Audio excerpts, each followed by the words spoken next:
This computer. All right. I'm going to make our faces smaller.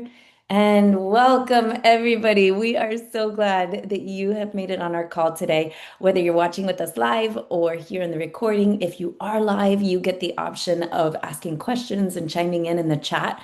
So feel free to use that chat. We love to be able to interact and talk on any topics that you have a little bit more insight that you'd like. So if this is your first time joining us, also welcome. We like to put together a free workshop every month for you to join in on, for you to invite your friends. And it's basically a different topic each month, all connected to living optimally and really optimizing our own hormone health for ourselves and for our whole family and for everyone that we come in contact with. So today's topic is really exciting. It's the cortisol connection. And cortisol, you've been hearing, I'm sure, so much about lately. You've been hearing, you should have cortisol, you shouldn't have cortisol, cortisol's bad, cortisol's good, all of these different things. And maybe you've even heard, reset your cortisol in 5 days. I'm here to tell you, I wish our cortisol had a reset button, and it is something that we can work towards restoring and having in the optimal space, but there's no button. There's no 2-day program that's going to help you just magically reset it. There are a lot of really important shifts. So our goal today is to help you understand and educate you on what exactly is cortisol. How is it helpful to us? How does it play a role in our overall hormone health? And how you can, again, optimize, work towards and with your body and optimizing the health and of your cortisol. And so this kind of goes along with me telling you there's unfortunately no 2-day button that you can press because lifestyle got you here and lifestyle will get you out. It really is about making shifts in our lifestyle that is going to help you optimize your cortisol. Okay, so I first want to talk about possible dangers of chronic elevated cortisol. And this is me, and I will tell you exactly which year this is because I remember it like yesterday. It was 2023, and New Year's had just hit, and I said, this is going to be my best year ever, like we always say in New Year's. Anybody else? Just me. And one thing after another began happening. Major things, major life disruptions, a lot of things were happening. And even though I was exercising, even though I was eating clean, even though I was doing all the things that I knew to do up until that point, my body started going wacky on me. And so sometimes cortisol can get this bad rap, like, ooh, cortisol's bad. Cortisol is not bad. Let's clear that up right away. And Kaylee will go into this in more detail. But when we have chronic elevated cortisol, that's when we can start having challenges. And the reason being, cortisol is one of our, four main hormones, and it's important for us to be able to call on cortisol in an emergency, in a situation where maybe you're at the gym and you are trying to max out that bench press or that leg squat, and you want to call on that cortisol to really help you in the instance of an accident or in a situation that you need to run and grab your kid from out in front of a car. You want that cortisol. That cortisol is going to spike, help you in that situation. And here's what then we want to see it do. We want to see it come back down and be in that really nice space where when we call it, it comes, and then we can go back into that parasympathetic, that rest and digest state, and not stay stuck up here. And I want to go over what happened to me in 2023 very quickly, when it was that chronic elevated cortisol that I couldn't catch a break and I wasn't making amendments in my lifestyle to allow my body, my nervous system to calm down and reset. It can disrupt hormonal imbalance, as I said, and Kaylee will cover more in just a minute. It is one of your main four hormones. So when you throw one of those four out of whack, it's like it can throw everything else out of whack. Fatigue and irritability. And I know that a lot of us make jokes about how we feel during the holidays, except Megan. She is like the cutest Christmas elf. But a lot of us get fatigue and irritability during, the holidays. And guess what? This might all start to tie together now. Increased blood sugar levels, especially when you throw on 100 holiday cookies, headaches, digestive issues, constipation, bloating, diarrhea, anxiety or depression, weight gain, increased blood pressure, low libido or problems with regular ovulation or menstrual periods, difficulty recovering from your exercise, poor sleep, muscle pain. For me, it was in my jaw, talk about lockjaw, neck pain, holding a lot of stuff up here, right? And these are all things that we notice can creep up when we start having these elevated stress levels. Uh, but again, it's when they get stuck up here that we really have to take a moment to look at our lives and say, what can shift, right? So I'm going to go ahead and turn over to Kaylee because I know you want to hear all about the specifics of exactly what's going on and how you can be cortisol smart. Okay, thank you, Amy. So, what I want to try to do is take a very intricate and complicated topic and make it really simple and applicable to your day-to-day life. So, that's my goal.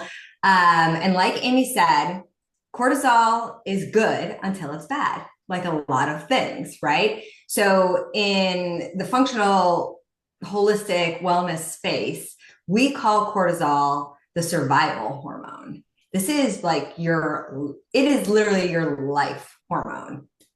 Cortisol does things that seem simple that you don't think about on a day-to-day basis. Around 4 a.m., cortisol starts to slowly rise. It's preparing you to wake up and be ready to tackle the day. It rises, rises, rises, rises. You're up, you're ready to function. And then it needs to come back down so that as that day winds up, you can slow down. You know, before we had lights and electricity and all these things, when it got dark out, that's when people would be like done moving around. They didn't need a lot of energy after that point, right? And then you get to go to rest.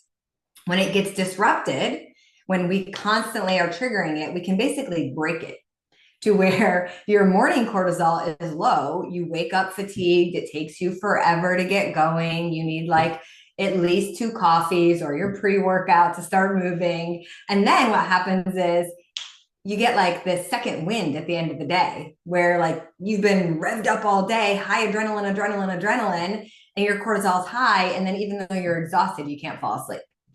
So cortisol is one of our main stress hormones. It influences your energy, your metabolism, your inflammation levels, your blood sugar. All those things mean it impacts weight, where you gain fat, where you hold fat, your ability to lose weight, your ability to build muscle, even how our bodies are able to make estrogen and progesterone, which you're going to see in my little chart here.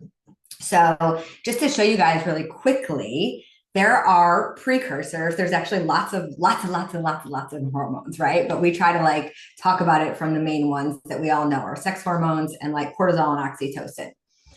But before we get to cortisol, we have something called pregnenolone. And you might have heard of like the pregnenolone steal or the cortisol steal. So what we really want to happen with this hormone is we want it to be converted to DHEA. And then that helps make testosterone and estrogen. But what happens is, remember when I said cortisol is your survival hormone? When our brains, we call it the HPA axis, you don't need to know that, but your hypothalamus, your pituitary, and your adrenals work together to control all these hormones. When our brain keeps getting a stress signal, and I'm going to tell you where these stressors can come from, but when it gets that signal over and over and over again, right? It does a whole series of actions to prepare our body to survive. If we need to survive in a moment, do we want to need to go poop? No, we do not, right? So digestion downregulates. Blood flow goes, instead of going to our gut, it goes to our extremities in case we need to lift something, fight something, we need to run, right? So what it does is, I don't know if you guys can see my cursor on the screen, but I keep moving it. But instead of taking the pregnenolone and going and making DHEA and all of our sex hormones, it steals from progesterone, it steals from DHEA, and it makes cortisol. That lowers our sex hormones over time. When progesterone starts to lower, even if your estrogen is at a normal level, you become estrogen dominant. Then that creates a whole host of new symptoms, right? So yeah, It's so incredibly common, especially in early perimenopause, but we're also seeing it way before that. We're seeing it in teenage girls getting their periods, this estrogen dominance, right? I'm going to talk to you about where all that comes from. But I just wanted you guys to understand this a little bit is like there's a whole series of reactions that are meant to be happening. And when we keep triggering the stress response over and over again, we basically downshift our body's ability to make our sex hormones because they're focused on making survival hormones. So that's what I want you to understand first. Now, where does stress come from? We tend to think of it as like emotional and mental stress, right? Like I had a bad day at work. My child needed help with a lot of homework and we were arguing with each other. My husband and I got in a fight. I sat in traffic, right? But your brain doesn't know the difference between emotional and physical stress. It reacts the same way to both. Even if you're just thinking about something stressful, it's not actually happening. You're worrying. Any worriers here?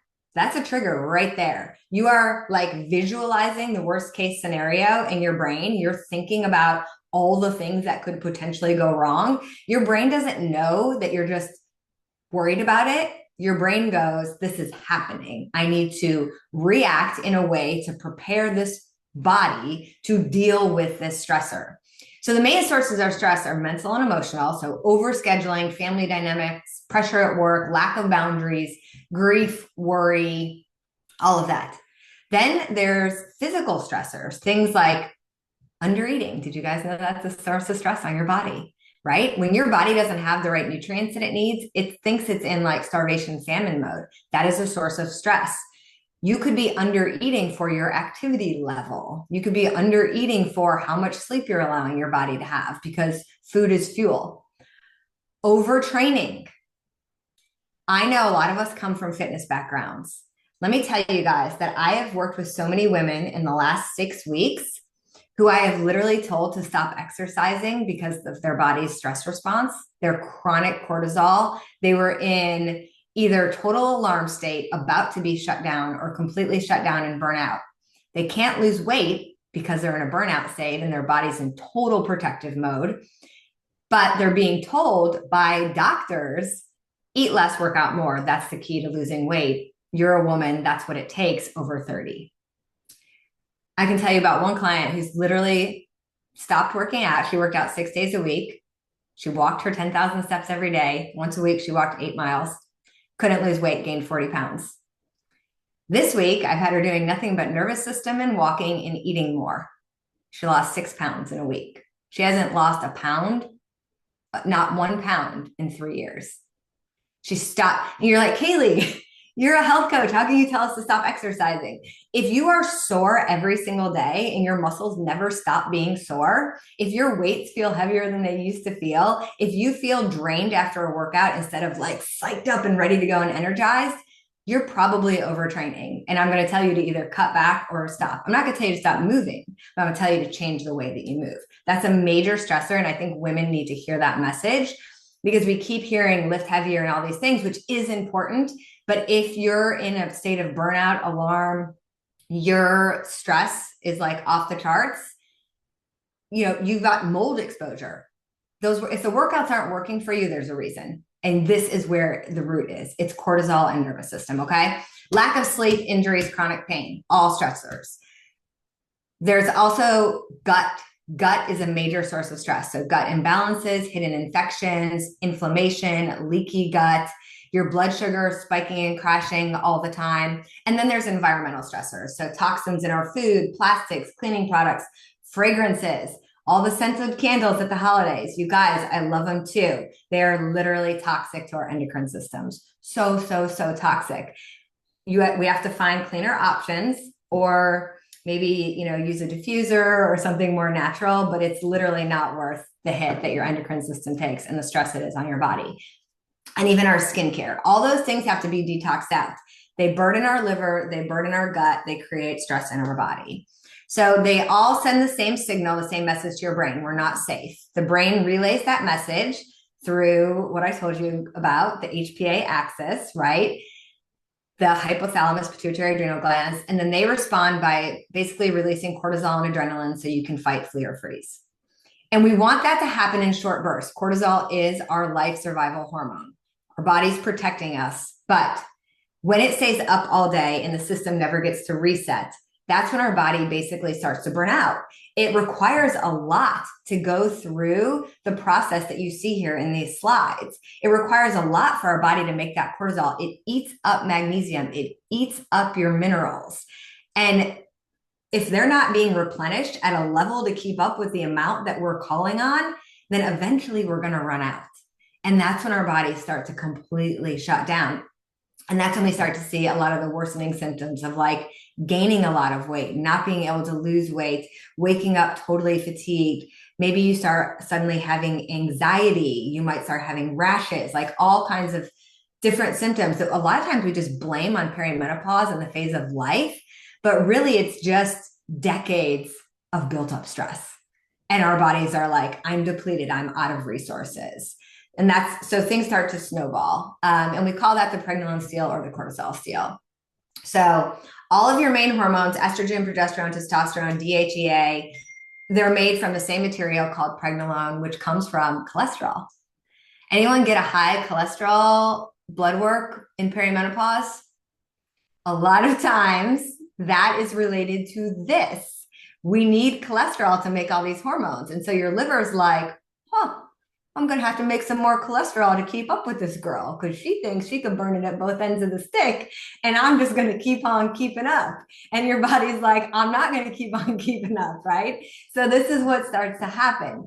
Your progesterone drops because it's being used to make cortisol and even short-term testosterone to fuel fight or flight. Estrogen becomes dominant. That shows up as PMS, mood swings, heavy, painful periods, breast tenderness, weight around the midsection. DHEA and testosterone decline. That leaves you fatigued, low libido. You start to feel flat. You just start to feel like meh about everything. Also, that impacts your ability to build muscle and to see that muscle gain, which we know, we really need to protect our muscle. And your thyroid function is going to start to slow down because the body doesn't want to burn fuel quickly when it's in survival mode. It's conserving. So our bodies aren't failing us. They're actually really freaking smart. And what we think is like, body, get with the program. I'm working out. I'm eating healthy. I'm dieting. I'm getting my steps in. And your body's like, it's too much. It's too much. Like, quit putting so many demands on me. It's like, I'm going to protect you. I'm going to protect you from yourself. Because if you don't get it, I am like so intelligent. I'm going to do it for you. And it perceives that you're under threat. And so it's redirecting everything towards staying alive. So today's threats are like never-ending emails, constant notifications on our phone, social media comparison, the perfume we put on this morning, the processed food we had quickly at lunch, overtraining and underfueling because of the constant social media messages. And then we try to do things like add bioidentical hormone therapy, which I'm a huge believer in. I use it. I love it. Big advocate. But if you're not regulating your stress, you're going to feel like this much better when you could feel this much better, right? Because you're giving it a little bit of resources, but it needs a lot more resources. So I want to show you the next slide, but Amy, I think you might have to click it for me. Oh no, sorry. You already clicked it to that other one. I had my notes up. So just really quickly to show you here, cortisol, like all the things that after prolonged stress, the body begins to lower its output of these are all the things that are impacted, like your ability to detox, your immune system, your energy levels, your muscle, bone, connective tissue, your memory and learning, your quality of sleep, your mood, your thyroid function, your insulin, which is your blood sugar, your ovarian health, weight and fat distribution, protein turnover, ability to build muscle. So just a quick summaries for you guys to see it. And now we can go to the next slide. So what I want to share is some basic, simple ways that we can't eliminate every stressor in our life, right? But we can teach our body to feel safe again. We can lighten the load that keeps that cortisol elevated in the first place by learning to send safety signals to our body. And we want to do that throughout the day. So like Amy said, like we're not just going to suddenly overhaul our lives and not have stressors or responsibilities, but with intention, with scheduling things into our day that help our body go, Oh, I got a safety signal. All right, let me turn the fire down. Let me redirect blood flow to the gut. Let me digest food. Let me get, some toxins out. If you can't have a bowel movement, but like you have a moment of relaxation, you might finally be able to go. So, your nervous system needs consistent proof that you're safe. This can come through small repeated actions like morning sunlight, just sitting outside, helping to reset that circadian rhythm. Anytime you practice a really slow exhale, it calms the vagus nerve, it calms that fight or flight message down. So if you find yourself in a really like frantic moment, just starting to learn to like breathe for 1 minute afterwards. In for a count of 4, out for a count of 6, 7, or 8, whatever feels comfortable to you. Because you don't want the breath to be like another source of stress. You're like, I have to blow out for 8 seconds, but really you're at like 6, your body wants to inhale. No, it's okay. It's just that little difference, right? I tell my clients, start practicing that before all of your meals, because when you practice it when you don't need it, it will become automatic when you do.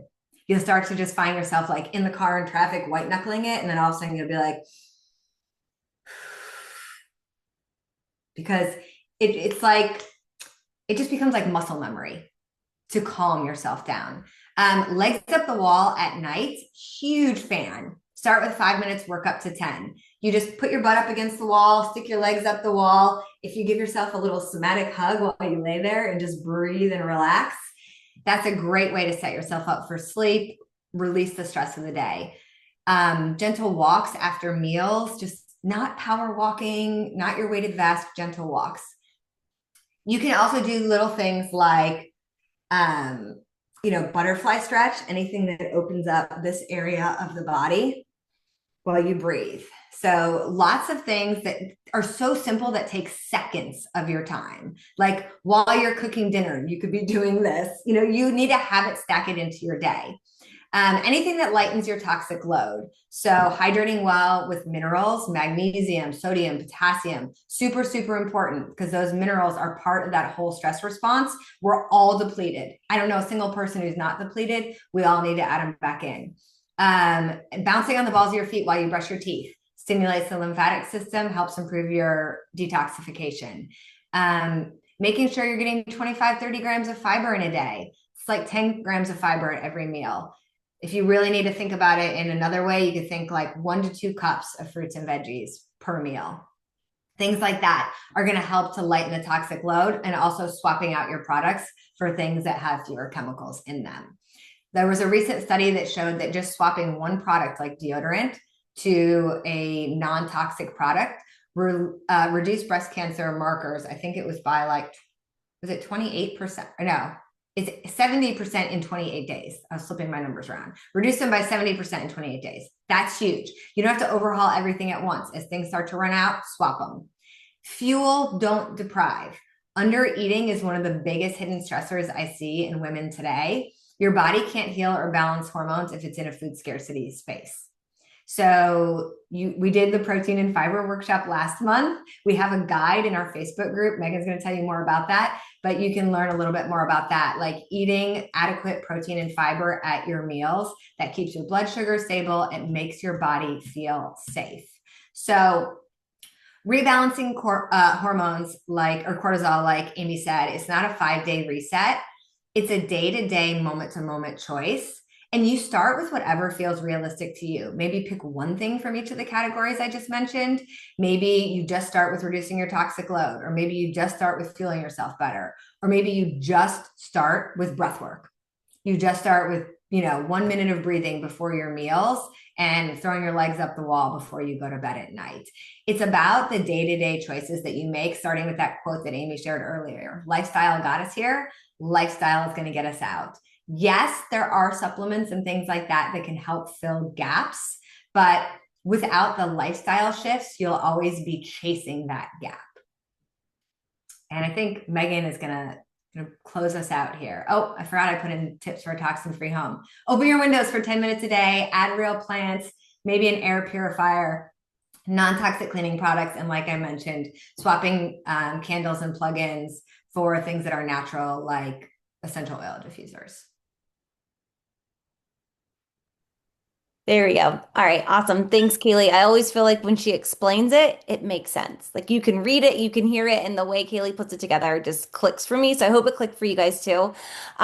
We want to keep this going. So if you're listening to this and you're thinking, like, this all sounds good and it makes sense, and this is absolutely an area that I could use a little help and a little support, we're going to keep going next week with our cortisol reset group. So if you were in last month's protein and fiber workshop and participated there, you have a good idea of what's coming. But if you're new, just to give you a little heads up and what to expect, we're going to spend 5 days giving you some additional resources, tips, and ideas so that you can actually take this stuff and put it into practice.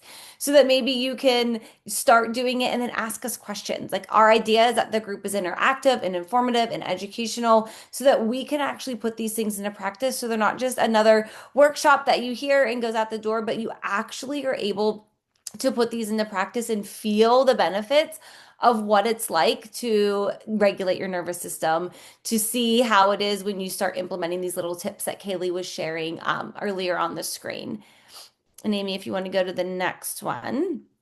And just kind of reiterating why this matters. And I know Kaylee talked about, and I have 28%. So we'll have to actually go back. We'll let you guys know in the Facebook group exactly what that number was. But I know Kaylee mentioned the study. It's part of the Hormone Health Simplified book that the co-founders of Hugh and Grace wrote. It doesn't matter really what the number is. The point is, there was a study that tested, I believe it was teenage girls, is what the study was on, and had them swap out some of their personal care products. And they were able to see the markers for their breast cancer risk decline after just a couple days. The point is, what we're putting on our bodies, what our kids are putting on their bodies, is greatly impacting theirs and our hormone health. It's greatly impacting our insulin, blood sugar levels. It's impacting our metabolism. And if we can get an understanding of that now, this is all things that can change, things that can be reversed, things that can make big improvements moving forward. It's not a lost cause. We have the ability to take this information that we now know and do something about it and actually change these past habits and these past things that have been happening. Because your liver, gut, and hormones, they all work together. I know Amy gave a good kind of understanding of how interconnected our hormone system is. That was something that was new to me when I first dove into this world. I didn't understand how one impacts the other. But once you know that, it starts to make a little more sense of how our bodies are telling us something when we make these little changes. And, I know some of you are new here, some of you have been around, but the company we partner with, Hugh and Grace, I mentioned the founders wrote the book Hormone Health Simplified. It's a company that was founded on this whole topic that we're talking about. They were a couple who had gone through an infertility journey. And when they were going to their doctors, the question was asked, what are you putting on your body? If you're trying to get pregnant and you cannot, let's look at what you're putting on your body. And I love that that's something that a fertility doctor will ask, but also shouldn't that be something we're asking ourselves always? Like whether or not we're trying to get pregnant, whether or not we're in fertile years or not, whether we're 15 or 55, what we're putting on our body is impacting everything. And that's what all of the products that Hugh and Grace creates has in common. That's the products all have that in common, that they are non-toxic. They are hormone supportive. They are all third party tested. They are proven to support the longevity of you and your body and your health, and they are proven to be supportive of our hormone health. And I think that's really important to understand because I know, Bobby, you asked about deodorants, right? Like that's a super common product that a lot of people are using and something that is a common brand that's really negatively impacting hormones. And that's something that we want to be able to dive deeper with you guys and give some ideas and swaps and things that you can understand that these little things really can compound over time to make a big difference in your health. And we wanted to let sure everyone knows the Hugh and Grace wellness line. This was to me a really big deal. I don't have an HSA or FSA account. I don't know if anyone on here has one. I don't have one, but I understand what it is. It's an account that people can use here in the United States. I know we have some Canadian friends on, and you're like, that's not something we have.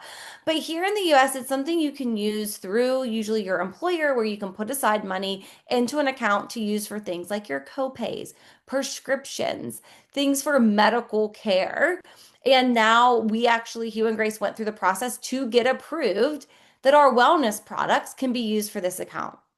while I don't have an HSA account that I can use, to me, this just screams validity.